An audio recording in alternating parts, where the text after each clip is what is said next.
Hello everyone, welcome back to the channel. Have you ever wondered why life's greatest challenges often come in the form of difficult people or painful circumstances? Could it be that these very obstacles carry the seeds of our deepest growth?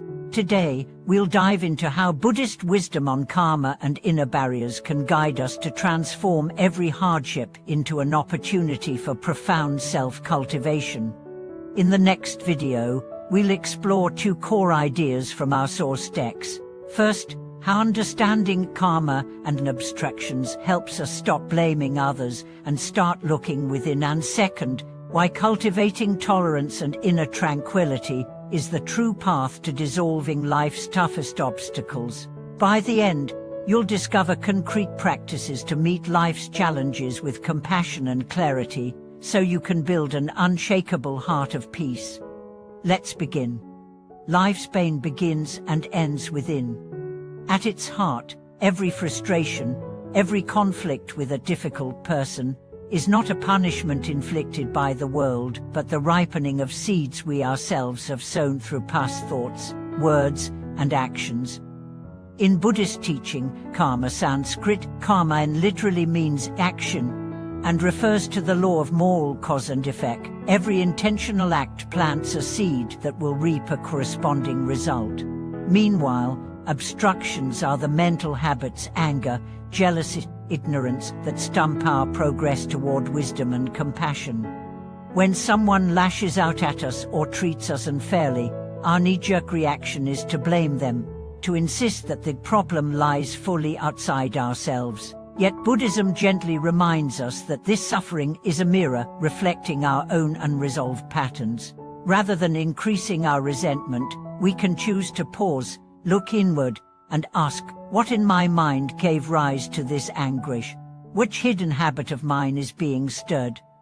By seeing the conflict as the fruit of our own inner tendencies, we take back our power and plant a new seed of awareness instead. Tolerance is not weakness but freedom. Many people misunderstand tolerance Sanskrit kher-santi as passive resignation, silently swallowing injustice until we explode. In fact, genuine tolerance in Buddhist practice is a dynamic strength.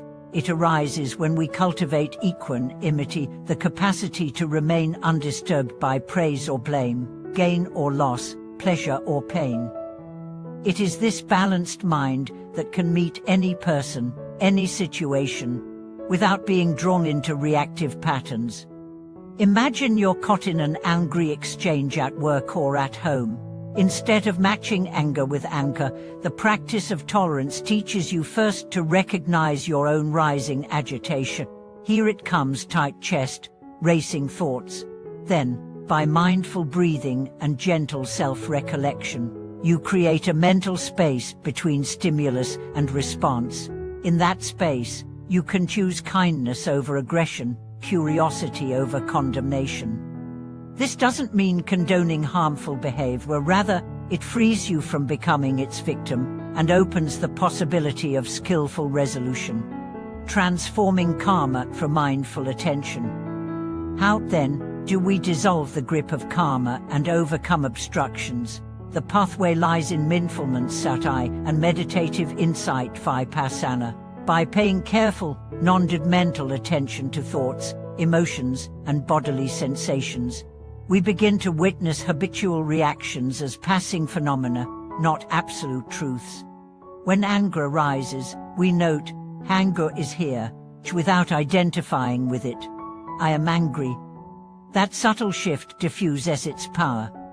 Over time, this clarity allows us to trace deeper current. What memories fuel this anger? What beliefs about ourselves or others? As we gently investigate again and again, ingrained patterns loosen their hold, the seeds of future suffering diminish, and the mind's natural luminosity shines through. In daily life, during conversations, while commuting, even in household chores, each moment offers a laboratory to apply mindfulness and transform base reactions into wisdom and compassion. Stories of awakening in everyday life. Let me share a story of a woman named Mai, who struggled for years with her father's harsh criticism. Every remark he made would send her into a spiral of self-doubt and hurt. After learning about karma and obstructions, Mai began to practice simple breath awareness whenever her father's voice echoed in her mind. Instead of automatically bristling, she would acknowledge the pain, then ask herself, what am I believing about myself right now? She discovered a deeply held fear of not being good enough, a barrier she'd carried since childhood. By gently observing that fear and its bodily echo, Mai gradually softened her reactivity. Over time, her relationship with her father shifted. She listened with empathy for his own fears, rather than bracing for attack. Though he remained critical, it no longer wounded her deeply. In that transformation, Mai found the freedom of a tolerant heart, proof that the teachings on karma and inner barriers can bring real, lasting healing. Practical steps to cultivate tolerance and clear obstacles. Daily reflection. Each evening, take 5 minutes to review moments of agitation or conflict. Ask, what inner barrier surfaced, and how might I respond differently next time?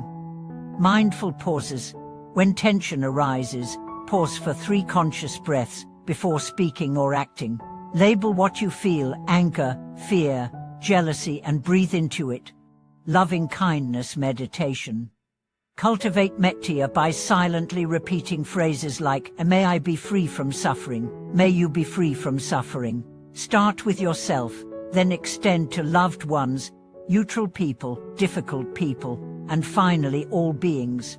Study and contemplation.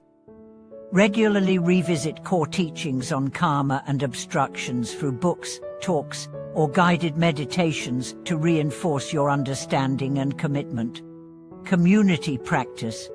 Engage with a supportive group or teacher to share experiences and deepen your insight. A journey of continuous growth. Remember, this path is not about perfection, but about ongoing transformation. You will stumble, memories will trigger you, old habits will reassert themselves, and that is precisely the terrain of practice. Every time you pause, breathe, and choose compassion over reactivity, you water the seeds of a peaceful heart and weaken the roots of suffering. Thank you for watching this video. If you found these teachings helpful, please share your thoughts or personal stories in the comments. Your insights can inspire others on their journey. Don't forget to subscribe, like, and click the bell icon so you won't miss future explorations into the wisdom that can truly change our lives. Once again, thank you for watching this video, and may every obstacle become the doorway to your own awakening.